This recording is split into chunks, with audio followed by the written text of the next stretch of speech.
వ్యవసాయంలో ఇంత చేసుడు ఒక ఎత్తు, మార్కెటింగ్ ఒక ఎత్తు. ఈ 100%. మార్కెటింగ్ సంబంధించి మరి ఎట్లాంటి మెలకువలు మీరు పాటిస్తున్నారు?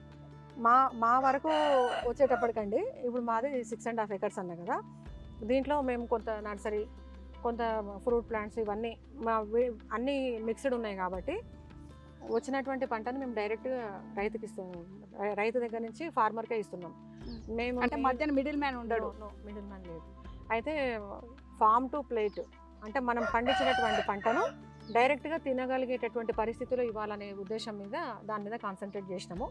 ఇప్పుడు సంవత్సరంన్నర నుంచి వాల్యూ యాడెడ్ ప్రొడక్ట్స్ కూడా, అంటే పచ్చళ్ళు, కారపొళ్ళు, ఇవన్నీ కూడా మన ఫామ్లో మనం తయారు చేసి అమ్ముతున్నాం. కూరగాయలు అమ్మిన దానికంటే పచ్చళ్ళు అమ్మింది మనకు బెనిఫిట్ కదా. దానివల్ల అదనంగా ఇంకో ఇద్దరికి ఎంప్లాయ్మెంట్ దొరుకుతుంది.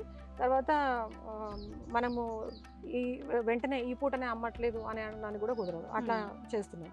తర్వాత వెజిటేబుల్స్కి వచ్చేసరికి హైదరాబాద్ నుంచి మాకు ఇక్కడికి 50 kilometers, ఉప్పల్ అయితే 40 kilometers. అంటే ఉప్పల్ నుంచి కూకట్పల్లి పోయే లోపల మాకు భువనగిరి మా ఫామ్కి వచ్చి పోవచ్చు, ఆ ట్రాఫిక్లో ఇవన్నిటికంటే కూడా.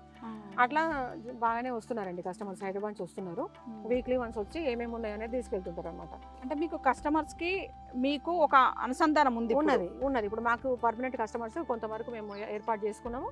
అందులో వచ్చేటటువంటి ఏదైతే ప్రోడక్ట్ ఉందో మనది డైరెక్ట్గా కన్జ్యూమర్కి వెళ్తుంది. అంటే పండ్లు, కూరగాయలు, అన్ని కూడా వెళ్తున్నాయి. నెయ్యి అట్లనే కొరియర్లో పంపిస్తున్నాము, పచ్చళ్ళు కొరియర్లో పంపిస్తున్నాము. ఒక రైతు ఉన్నాడు, 5 ఎకరాల పొలం ఉంది, ఒక ఇన్కమ్ అనేది ఒక ఎంప్లాయీ సంపాదించినంత ఇన్కమ్ సంపాదించుకోవచ్చా? ఎక్కువ సంపాదించుకోవచ్చు. దీంతో పాటు మేడం, ఇప్పుడు కొత్తగా ఇంటిగ్రేటెడ్ ఫార్మింగ్ పెట్టాలి అనే యువ రైతులకు మీరు ఇచ్చే సలహాలు ఏంటి? మేము మా వంతుగా అంటే మేము శిక్షణ కార్యక్రమాలు ఏర్పాటు చేస్తున్నాము. నెలకు ఒక 3 నుంచి 4 కార్యక్రమాలు ఏర్పాటు చేస్తున్నాము. మా వాటికు మేము ట్రైనింగ్స్ ఇస్తున్నాము. లేదు కొత్తగా వచ్చే వాళ్ళు ఏం చేయండి అంటే ఫస్ట్ మార్కెట్ని స్టడీ చేయండి. అంటే కొత్త పంట ఏదైనా మార్కెట్లోకి రాగానే 1 ఎకరంలో పండిస్తే కోటీశ్వర్లు అయిపోతారు అని చెప్పేసి ఎవరో వీడియోలు పెట్టగానే, ఆ పంట పెట్టగానే కోటీశ్వర్లు, ఫస్ట్ పాపం ఆ పంట పెట్టిన కూడా పెట్టిండో లేదో పెట్టుబడి అని వెళ్ళాలి ఫస్ట్.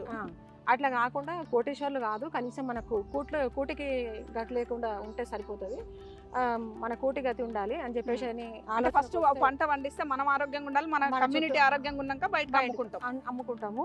దాంతో పాటు ఒకటే మోనోక్రాప్ వెళ్లకుండా ఇట్లా పెట్టుకుంటే కనుక బాగుంటది. లేదు ఆవులు పెట్టుకుంటాము, మాకు పేడ కావాలి కదా, పేడ కావాలి కాబట్టి ఆవులు కావాలి, ఆవులు పెట్టుకుంటాం అనుకునేటోళ్ళకి ఒక చిన్న సజెషన్ ఏంటంటే, పాలు పిండేటటువంటి ఆవుల్ని పెట్టుకోకుండా ఇప్పుడు చూడగట్టినటువంటి ఆవులు డెలివరీ టైం వరకు మీరు పెంచుకోండి. డెలివరీ టైంకి అమ్మేసేయండి, అప్పుడు మీకు డబ్బులు వస్తాయి. చిన్న పిల్లల్ని కొంచెం 1.5 year పిల్లల్ని తీసుకొచ్చి మనం పెంచుకొని సంవత్సరం వరకు డెలివరీ టైం ముందు అమ్మేసేటట్టు అయితే పాలు పిండాల్సిన బాధ్యత మనకు ఉండదు. అప్పుడు మనకు కావాల్సింది పేడ వస్తుంది. అంతమంది అన్ని రోజులు మనం జాదినందుకు మనకు దాని వాల్యూ యాడ్ అవుతుంది. ఎట్లయినా 10-15 వేలకు పిల్ల తీసుకొచ్చుకున్నా కూడా 70-80 వేలకు అమ్ముడు పోతుంది. కాబట్టి ఇట్లా ఇన్కమ్ వస్తుంది.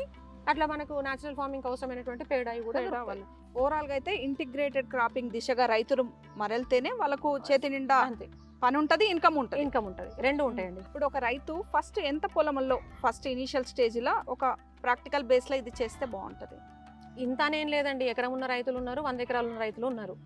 వాళ్ళ స్థాయిని బట్టి ఏదైనా కానీ చేయండి. కాకపోతే ఏంటంటే ఇవాళ చెట్టు పెట్టగానే రేపు డబ్బులు వస్తాయని మాత్రం అనుకోవద్దు. కొంత అది ఓపికతోటి, ఇది ఇప్పుడు 16 సంవత్సరాలు చేసిన తర్వాత ఈ ఆకారం కనబడుతుంది.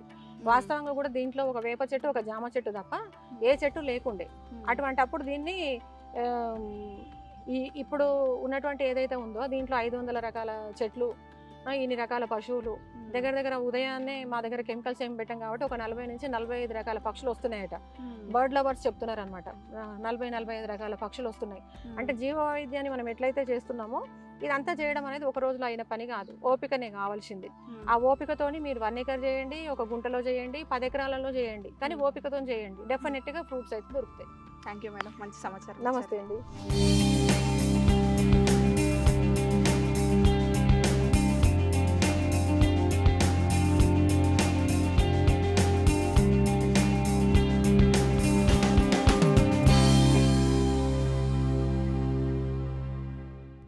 రైతులు ఎవరైనా కొంచెం శ్రద్ధ పెట్టి ఓపికతో సమగ్ర వ్యవసాయం చేసుకున్నట్లయితే వారి ఆరోగ్యాలు మెరుగుపడడమే కాకుండా ఏడాది పొడవునా ఆదాయం సైతం పొందే అవకాశం ఉందని జ్యోతిరెడ్డి గారు చెప్తున్నారు.